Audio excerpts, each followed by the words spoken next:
Hey folks, Nick here from AnotherBooktuber channel, and today I'm going to be talking about Jane Eyre by Charlotte Bronte.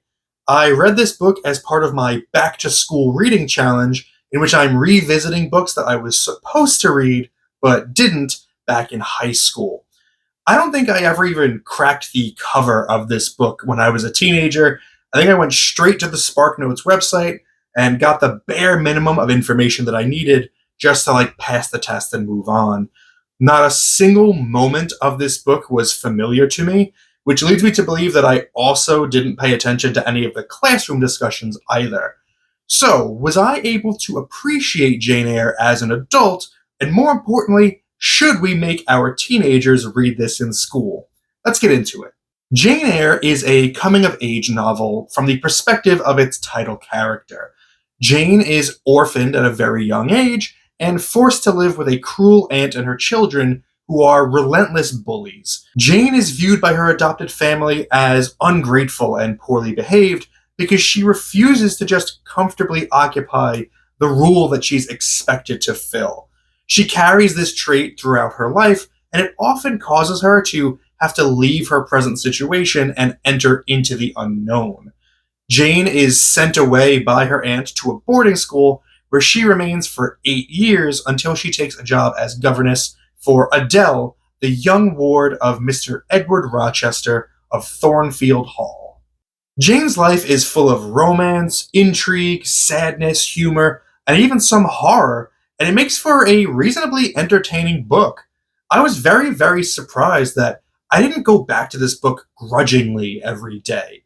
It's very much outside of my comfort zone, so I was honestly anticipating wanting to DNF it pretty early on, but with the exception of some bits that dragged, I really did have a good time with this. I particularly enjoyed Jane's early life and her subsequent relocation to the Lowood boarding school. I loved reading about her standing up for herself to her monstrous aunt, and because this was published in 1847, the language used sounds so much more cutting and aggressive than a modern book would sound. Just listen to this passage here. "I am glad you are no relation of mine. I will never call you aunt again as long as I live. I will never come to see you when I am grown up.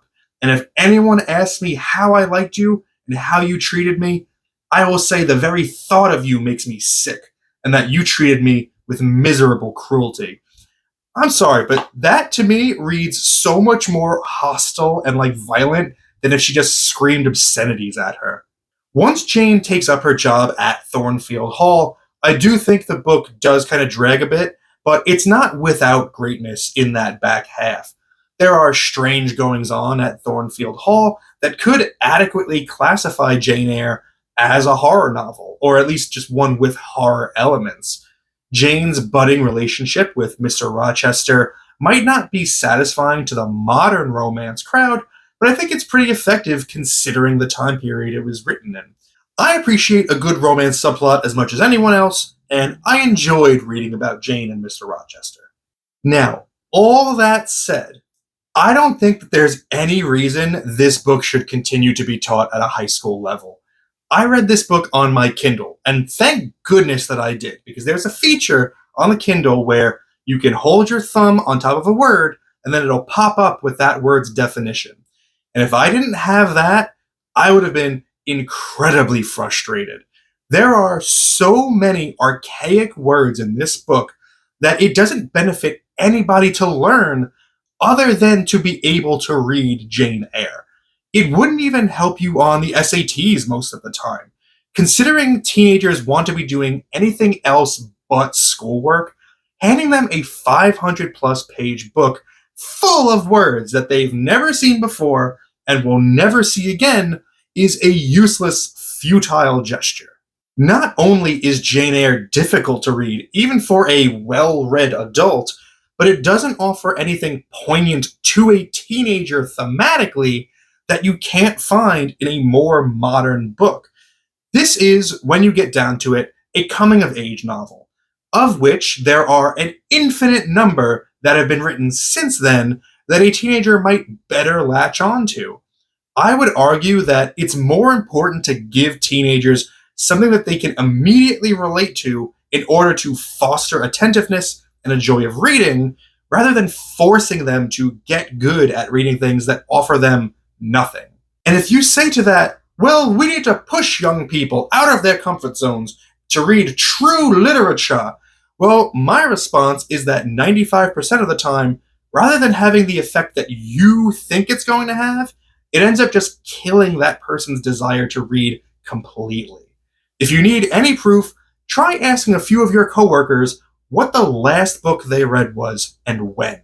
Jane Eyre is a really good book, and I'm very surprised that I enjoyed it as much as I did, but it's one that should be saved for English lit majors in college. Its importance as a piece of literature is not enough of a reason to ask a 16-year-old to endure it. My arbitrary and subjective grade for Jane Eyre by Charlotte Bronte is 7 out of 10. Do with that what you will. Please tell me what your experience with Jane Eyre was like, either as a teenager or as an adult. Thank you for spending some time with me today, but now it's time to get back to reading.